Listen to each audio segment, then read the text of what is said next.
Hi, Diana, before you stamp.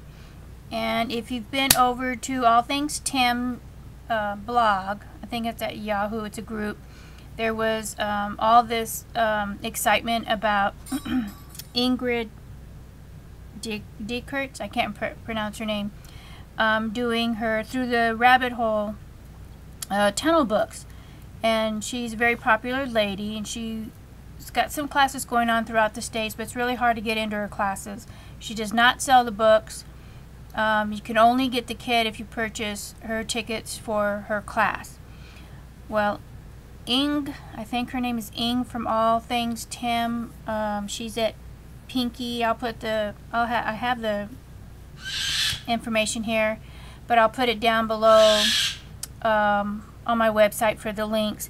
Now, Ingrid is the designer and the instructor for Through the Rabbit Hole tunnel book, and Inge, I don't know how to pronounce her name, I-N-G-E, did a round robin swap doing the, that's my bird in the background, so did the tunnel book, and everybody, I guess, in her swap did a different page. And then she's got them collected, so she's going to bound them. Well, I'm not able to get the instructions, and going through both their websites and trying to read out what notes they have and what kind of tips they're giving on how we can do our own, I've come up with how I would do mine. So basically, you're going to need 12 pages for your tunnel book. What I did is I'm taking 12 by 12 cardstock. This one's a thick, this is a medium weight, and I'm using this for the front and the back. And then I'm using lightweight for the pages in between. It's 12 pages. So what I did, I used my paper cutter, and you can get 2 sheets per 12 by 12. So I'm going to cut these at 6 inches. I'm going to cut 6-inch strips. And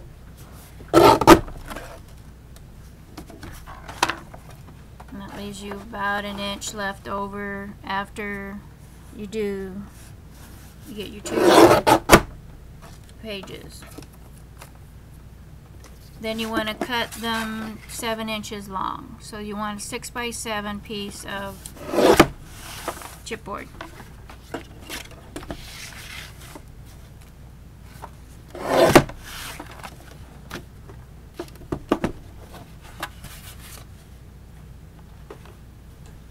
Then after you cut your 6 by 7 chipboard on the long side, you're going to mark off 1 inch off the side. That's going to be your inch for binding.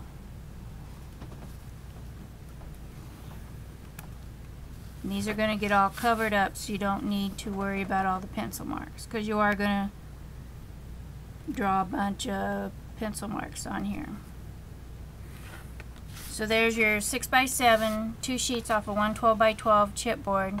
Mark off the left corner 1 inch off. This is going to be your binding. Then you're going to take the 6 by 6 inch space, and you're going to find the center. And the way you do that is just go from one corner, from your 1 inch mark down to the corner. You're going to draw a line, and then turn the page. And then you're going to draw another line, and then you have the center of your 6 by 6 square. Then what I did was I decided on how I'm going to break down my tunnel. So I was going to go in 1/2 inch increments. So I'm going to start with 5 1/2 and go all the way down to 1/2 inch. So your front cover is going to have the 5 1/2 inch circle, and the back cover is not going to have any at all. It's going to be solid. So then I went and drew. Let me show you what I did for mine. Here's, if I can get this circle to go in there. So, would have been nice if I lined it up. There we go. I don't know if you can see that.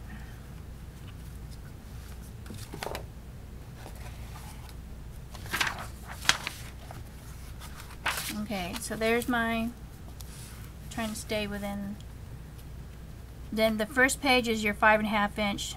Well, it was my circle, so I took my protractor and I drew a 5.5 inch diameter circle, and then I used this is the Fisker's circle cutter. Comes with a circle and an oval, and these were half off. Now these kind of did the job, basically got me started. You'll go through at least one blade through doing all the 11 pieces of chipboard, and it'll get the cut going. But then with this I had to use an X-Acto knife, so then you cut out your circle. So then you take your second page and you mark off your 5-inch circle, and you cut that out, and you go all the way down to your 11th page, which is your 1/2 inch. So if you could see, you can see a tunnel effect going on. I need more light. Sorry, terrible lighting. So there is your